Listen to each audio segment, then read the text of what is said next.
Extreme heat is the #1 weather-related killer in the United States. The same places that don't have access to trees are the same places that don't have access to other kinds of green space, and that inequity is not random. I think the term for it would probably be environmental racism. Really is about planning trees as infrastructure for people.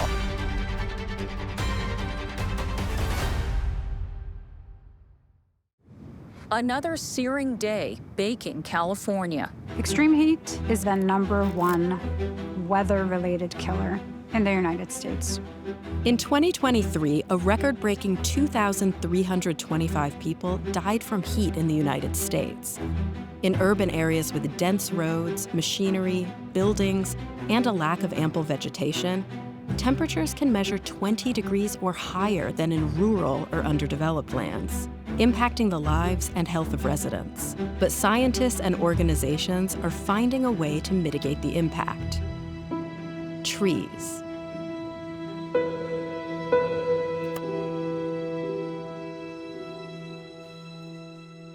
This presentation is made possible in part by a grant from Anne Ray Foundation, a Margaret A. Cargill philanthropy, and the Orange County Community Foundation. We boiled down all of the hundreds of census tracts in the city of Los Angeles, and this led us to this particular neighborhood of Central Alameda. Less than 1% of Los Angeles' population lives in nearly a quarter of the total tree canopy. Central Alameda is one of the most densely populated neighborhoods in Los Angeles County, but it has less than half the tree coverage of the citywide average. With little shade and poor protection from the canopy, residents are exposed to higher temperatures. We know that extreme heat is one of the deadliest climate impacts across the country, and especially for LA County. This is the one that's having the most impact on people's health and on people's lives.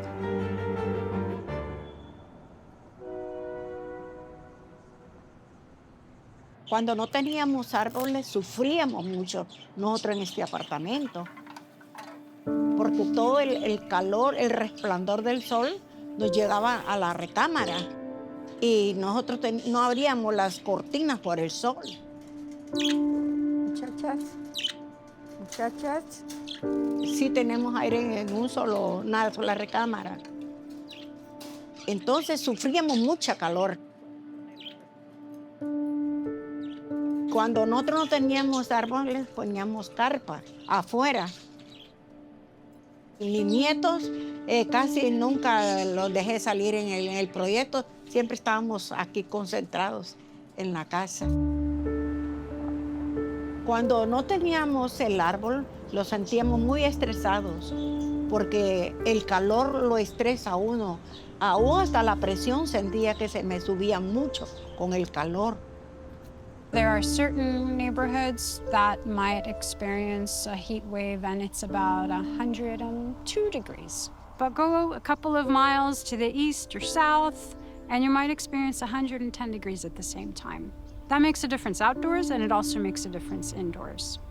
Your body itself can experience a heat wave very differently depending on whether you're in direct sun or not, whether it's breezy or not, whether it's humid or not. All of that compounds to create an experience of heat. This is Central Avenue and 42nd Place. It's a historic neighborhood. It's a historic part of Central Alameda. And what we see is that we have a lot of heat-exposed areas. So if we were to do some level of greening with probably adding just a dozen or two trees, you can see we would improve conditions, we would provide more shade and create a space that is inviting both for cyclists and pedestrians and people who might want to linger and have a picnic or hang out in this lovely historic area. Distribution of trees and vegetation is not equal across Los Angeles. A history of redlining, where banks and governments denied loans to neighborhoods depending on their racial makeup, led to the current inequities of developing natural areas. Pueblo del Rio Housing Project by architect Paul Revere Williams was built in 1941. Initially zoned as an industrial area, it was intended to provide housing for low-income factory workers and military veterans. Trees are not a resource that's equitably distributed. We know that there is inequitable access to tree canopy all across the county, and that inequity in access is not random. The lack of trees and the lack of green space is just one component of the inequity that exists in our society and certainly in the city of Los Angeles. I think the term for it would probably be environmental racism, environmental injustice. We know that those historic injustices are compounding in the same communities and the same locations over and over again. We know the areas that historically have been more disadvantaged, where there's a lack of urban greening, because very specifically the people who live in these communities are African American, Black, Latino, often immigrant populations, and it's very apparent. For example, South Central Los Angeles, the density of population in these areas adjacent to freight train lines, adjacent to industrial areas, adjacent to freeways. The same places that don't have access to trees are the same places that don't have access to other kinds of green space, clean air or clean soil, or affordable housing or fresh and healthy foods. So even though those policies are in the past, the legacies of those policies are very much still present and felt by communities who live here today. Temperatures between neighborhoods can vary drastically based on tree coverage. Studies have measured differences of 10 degrees or more between areas with tree coverage and without, impacting not just outside temperatures, but indoor temperatures as well. We had one of our study sites, which was a home in Huntington Park with no shade, with no trees. We had a temperature reading of 107 degrees on the hottest day recorded in Los Angeles. To have an indoor temperature of 107 degrees over a sustained period of time, you could be among the healthiest, you could be an Olympic athlete, but that kind of exposure over a few hours is bound to have sometimes irreparable, consequences on the body. Research has shown that LA's urban forest initiatives could reduce heat-related emergency room visits by up to 66% if the total allowable tree cover across the city is filled. The lives and health outcomes of Los Angelinos could be drastically improved. So this little sensor is a Bluetooth-enabled device that collects data continuously about different weather conditions, including temperature and relative humidity, among other factors. It's kind of neat to be able to tell what the heat signature of different surfaces is, and that's what that thermal camera does. So this is pretty remarkable. Just within the space of a few feet, what I'm seeing is that shaded part of the sidewalk, surface temperature of about 86 degrees. The portion that's in the sun right in front of us here is 110, 111. And at the same time, the street is 120 or so. In this particular case, the grass is actually just about the same temperature, maybe even a little bit warmer than the sidewalk is that's in the shade.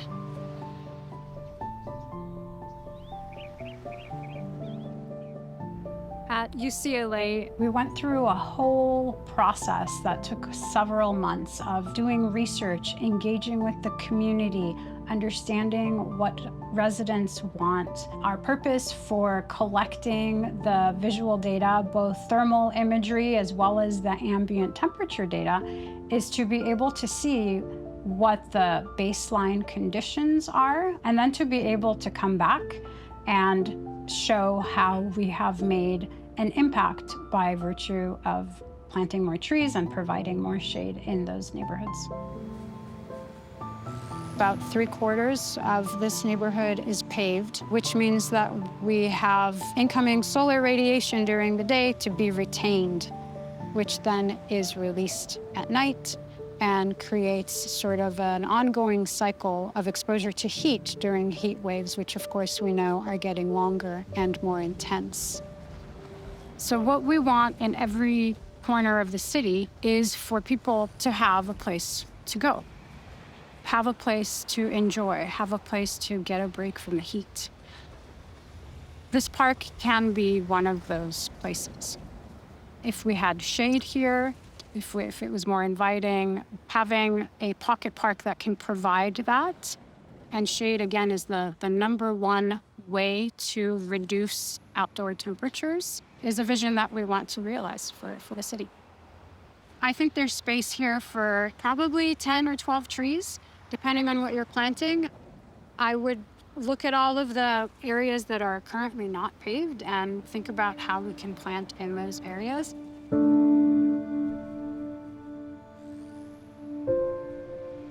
How do we bring neighborhoods that have long been neglected up to par so that they enjoy as much shade and green sort of space as some of the wealthier neighborhoods around town?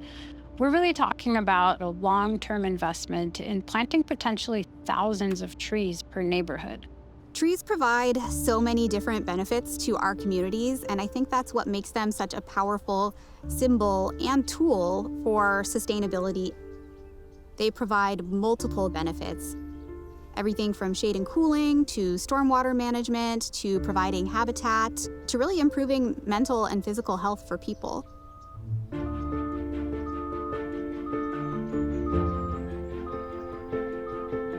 There's a saying in urban forestry, right tree, right place.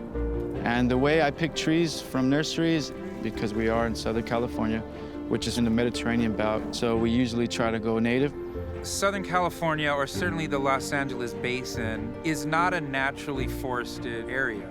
We get very little rainfall, for one. In the past, before we created this city, there would have been large trees in very specific areas. For example, along the rivers and waterways, you would have found large trees on some of the slopes of our hills, primarily the north-facing sides of the slopes that don't get too much sun all day, or in canyons. But most of the LA basin is a very dry chaparral, or what we call a coastal sage scrub plant community, which consists of small shrubs and grasslands. Since people have moved here from all over the world, we've brought trees. So we've planted this forest, but it's a largely human-made forest. We don't have nearly enough rainfall or naturally occurring water in Southern California to grow these forests. We are taking water from the Colorado River, eastern Sierra Nevada, Owens Valley area, and from up north to water these trees. All right, we ready to go? We are in an unincorporated community of Los Angeles County, which is called Athens Westmont. And this is a place in the county that has a really low canopy cover. And as you can see, sort of looking around, this is a really highly paved community, a lot of asphalt and a lot of concrete. I'm gonna show you some different reasons why this community looks the way it does now and some plans that the county has for increasing tree canopy cover in this area. Northeast Trees was founded over 30 years ago. I was on the original crew. At the time, I had just come back from New York City, and a friend of mine had started Northeast Trees while I was away, and he described to me that this organization was planting native trees in Los Angeles and working with at-risk young people. And I thought, what a perfect combination, you know, help the environment and also help the social challenges of the city at the same time. So I signed up and have been with them ever since. It could be 20 degrees hotter in the San Fernando Valley than it is in Marina del Rey. So we select trees that will do well in what we call these microclimates all over the city.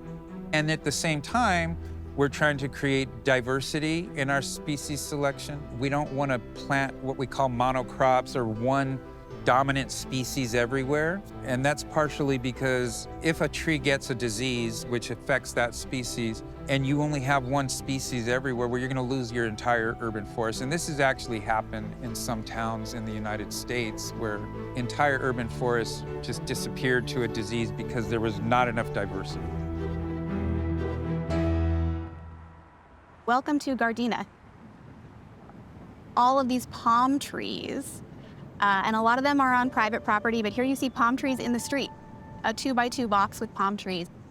We have a new policy at the county as part of our CFMP that we will not be planting palm trees as street trees because they're not as closely related to trees as they are to other types of plants, like grasses. That little palm tree that's taking up that box over there, that tree well vacancy, It is not providing all of the shade and cooling that a real tree would provide. It requires more maintenance than a regular tree. A lot of palm trees, their fronds come down and they can really be a nuisance, and so they need a lot of maintenance to be safe and to reduce the risks associated with all of that debris. And also a lot of the palm trees, while iconic, are really rather invasive. Those seeds can get spread by birds or by other means, and they can be really hard to eradicate. And they're not native, so they're not providing a lot of habitat. They're not providing a lot of shade and cooling. They're really taking up a lot of resources when it comes to the limited resources we have for planting and maintaining trees. And so going forward, we are recommending that palm trees only be planted if they're needed for sort of an ornamental basis as part of a landscaping. It really is about planning trees as infrastructure for people. It's not so much about restoring a natural environment or conserving trees that might have naturally occurred. It's thinking about how we think trees should be serving people while also serving, other purposes that are more ecological, like supporting habitat. And so I think this neighborhood is slated for something close to 800 trees. And even that is not all of the vacancies that are available in this location. It's just the portion that we're able to fund with the grant money that we have right now. And so eventually, we'd like to increase our stocking rate and plant as many vacancies as we can. There's not a lot of space for trees in these highly urbanized, low-income communities. The space between the sidewalk and the street tends to be narrower. The presence of overhead power lines is pretty much everywhere. We're going for maximum benefits, but because the physical constraints are everywhere, we have to be very mindful as we can about trees that can survive long term. The average lifespan, at least for street trees in Los Angeles, is only about 30 years. Now, this varies wildly. In affluent neighborhoods where the conditions are more hospitable, trees will most likely live longer. But overall, it's a really difficult environment for a tree to live in. So we do try to put as many trees in our parks like Coast Live Oaks that can genetically live hundreds and hundreds of years, knowing that many of the other trees that we find in our community will not be around maybe even 50 years from now. You can see some typical trees here, but there is one street that is very special. It's called Cordery Street. And I know it's a hot day today. I bet it will feel at least a few degrees cooler. These are Italian stone pine trees. These trees are old, they're big, they're beautiful, they're evergreen, and they are just changing the entire character of this street for people who might want to walk down the street. According to a study by the U.S. Forest Service, Los Angeles' trees are estimated to reduce annual residential energy costs by $10.2 million per year. But there are some trade-offs. While public tree maintenance is a year-round labor provided by the city, sidewalk and sewer maintenance is the property owner's responsibility. You can see they're pulling up the sidewalk, and the sidewalk has been redesigned to accommodate these trees because people love them so much. They require a lot of maintenance to keep them out of the power lines.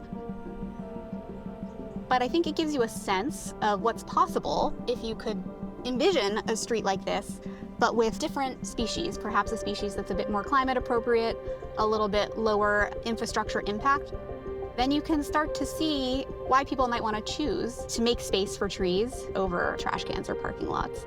We could use metrics like how many trees we planted, how much greenhouse gas those trees have captured and sequestered, and they're significant. But trees don't capture carbon dioxide and other greenhouse gases immediately or quickly. They have to grow to maturity, and that takes decades.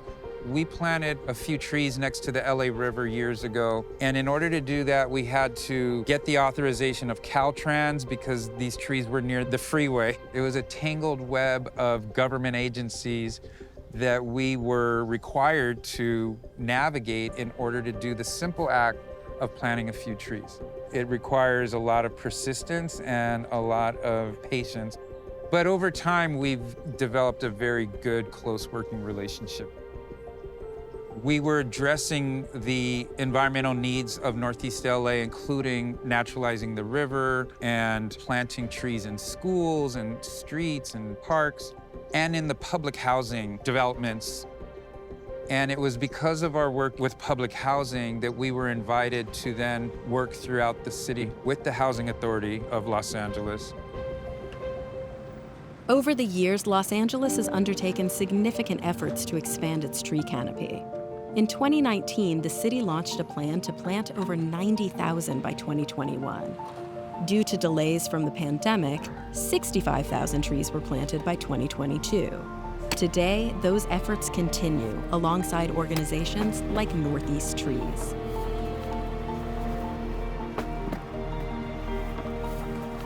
We've planted over 100,000 trees. And so if we count the regeneration that comes out of the trees that we plant, it could be in the millions. Part of our ambition is to restore the natural ecosystems in Los Angeles. It includes the improvement of our soils, of our air, waterways, even wildlife and animal habitat. Trees are just the ultimate example of a long-term, multi-benefit investment. So before this tree was planted here, this area probably didn't have much going on. It might have been bare dirt, it might have been turf grass that wasn't providing a lot of services to anyone. It's just a little tree right now, but you can really imagine that in just a few years, this tree is going to grow, its canopy is going to expand, and it's going to start to provide a lot of shade and cooling for the people who live in this area. Anteriormente sufríamos mucho, pero ahora que tenemos los dos árboles que están enfrente, con la frescura de los árboles, estamos bien. En la mañana pega un poquito de sombra, como a la hora, pega sol, otra vez sombra, otra vez sol. Entonces yo disfruto los momentos que pegan sombra y me voy para afuera. El aire nos trae oxígeno y nos sentimos contentos al estar afuera. We were invited to plant trees here at Pueblo del Rio in South Central LA. I hired young people from Pueblo and trained them how to plant trees in their own community. We planted those trees very intentionally to grow big enough to actually visually give them a little bit of screening from the trains to capture as much air pollution as possible and to just beautify, to give the people who live in this community some joy and beauty in their lives through, nature. Yo pienso que como unos 15 o 18 años tiene el árbol de ser sembrado. Yo amo los árboles, yo amo las plantas. El que tengo enfrente de mi casa, yo lo cuidé mucho, muy especialmente me dedicaba a ese árbol, porque yo tenía en mi mente que un día iba a crecer ese árbol y que nos iba a proteger con su sombra.